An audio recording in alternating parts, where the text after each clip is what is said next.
All right, welcome back everybody to Altcoin Daily, where you subscribe for a video on cryptocurrency every day. My name's Austin, and here are the 4 top stories making news in crypto today. As you may or may not know, Binance will officially be delisting Bitcoin SV from their exchange. If you follow us on Twitter, then you knew about the second that it happened. Binance made the official announcement just yesterday. And since then, additional exchanges have come out saying that they will be following Binance's suit and delisting Bitcoin SV. Obviously, a huge blow to Bitcoin SV. It was down over 20% at one point yesterday. And it's not even officially been taken off the platform yet. I think you have about a week if you hold your Bitcoin SV on Binance to do whatever you want with it. But if we check out the major exchanges where Bitcoin SV is doing the most volume, we can see that Binance comes in at both number 2 and number 5 for the most volume for Bitcoin SV. Obviously, Craig Wright might be regretting some of his antics right now because as more and more exchanges come out and support CZ in delisting Binance, I think the value might have further down to go. I will keep you updated. Before we get to some of these other exchanges that will be following CZ and Binance in this delisting, let's check out CZ's exact thoughts. CZ claims that Craig Wright's rhetoric has been divisive and has poisoned the cryptocurrency industry. In a direct quote from CZ of Binance, he says, "To be clear, I don't choose sides on technology. We let the market do that." So he's not making this decision because of BSV's tech. CZ says, "I'm against fraud such as lying to be someone. As such, it is my strong opinion that Craig Wright is a fraud. The real Satoshi can digitally sign any message to prove it. This is as simple as breathing for him/her. And we have the public keys. Until then, everyone is Satoshi except Craig Wright." And that's 100% true. If Craig Wright really wants to prove he's Satoshi, he can show us that he has access to those Bitcoin wallets. Easily. He can do it easily. And the reason that he doesn't is because many people think that he can't. Anyway, that was yesterday, and since then, Shapeshift has come on board and said they will also be delisting Bitcoin SV from their platform. And that drew a little contention as more and more exchanges started delisting, drew a little contention from the BSV team.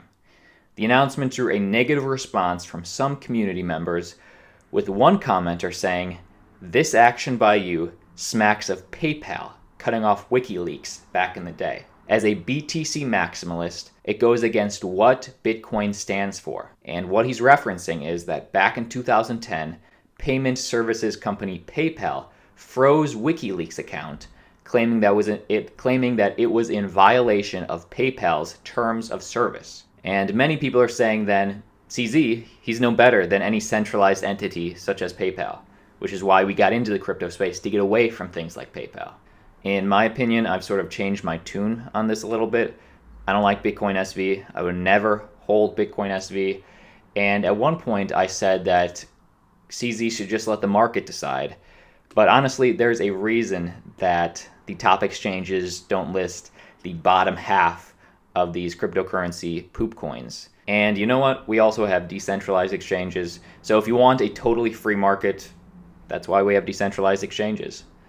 Anyways, since Binance, Shapeshift has come on board. They've decided to delist Bitcoin SV within 48 hours. So again, there's still time to buy more Bitcoin SV or get your Bitcoin SV off the exchange, whatever you want. You still have time.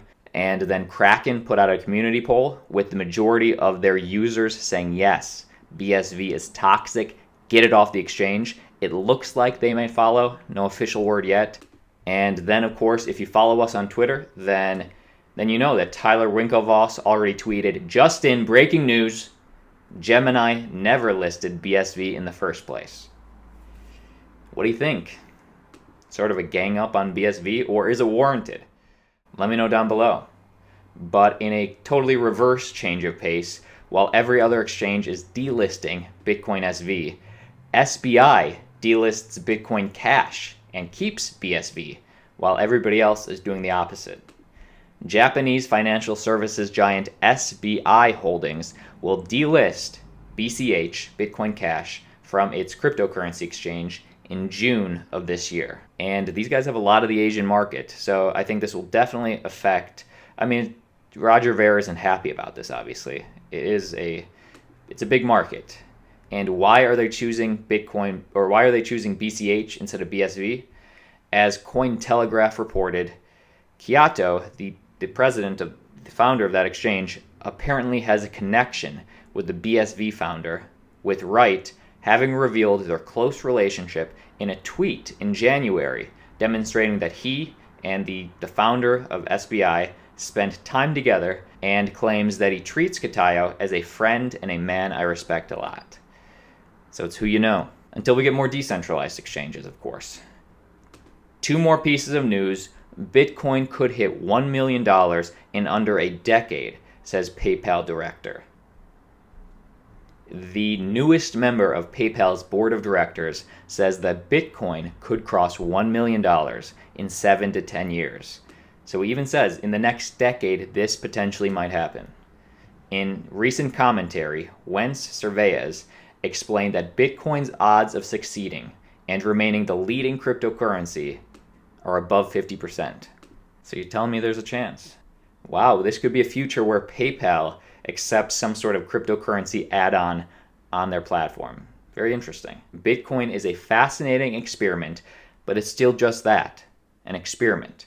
As such, it still has a chance of failing and becoming worthless. In my subjective opinion, the chances of Bitcoin failing, they're at least 20%. But after 10 years, the 10 years that we've already had of working well without interruption, with more than 60 million holders, adding more than 1 million new holders per month, and moving more than $1 billion per day worldwide, it has a good chance of succeeding. And you know what? These numbers, they're only increasing.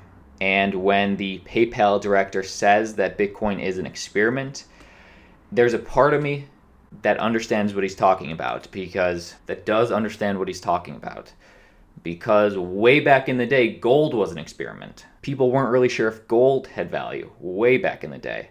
And gold started off as a collectible, turned into a store of value, and then eventually became a medium of exchange. So let me know what you think about that. Is there a future where PayPal and Bitcoin can coexist? Let me know.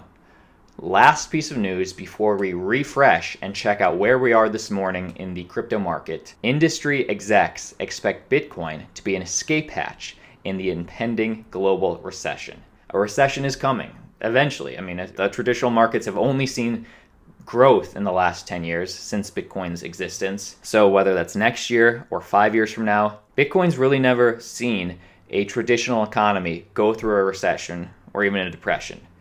And what happens when the traditional markets start to go down? Why is Bitcoin the answer? Well, besides the obvious stuff, which is that the asset isn't centrally controlled, it has a deflationary supply issuance schedule, and it's a non-correlated asset and exists independently of traditional markets. Besides the obvious stuff, in other words, if any government takes on heavy debt and defaults, Bitcoin benefits. If hyperinflation makes the US dollar nothing more than glorified toilet paper, Bitcoin benefits. You get the point? And he goes into detail by saying with the US interest expenses on track to surpass the tax receipts themselves by 2022, meaning that America will be paying more in interest on its debt than the tax it receives, creating a negative, likely never-ending feedback loop of debt for the United States, with one option to be left: print the debt away. And by then, Bitcoin would have already likely won. I bring this to you now, today, because with the halvening coming up for Bitcoin in a few years, combined with this metric that debt will overtake tax by 2022, that might be the perfect storm.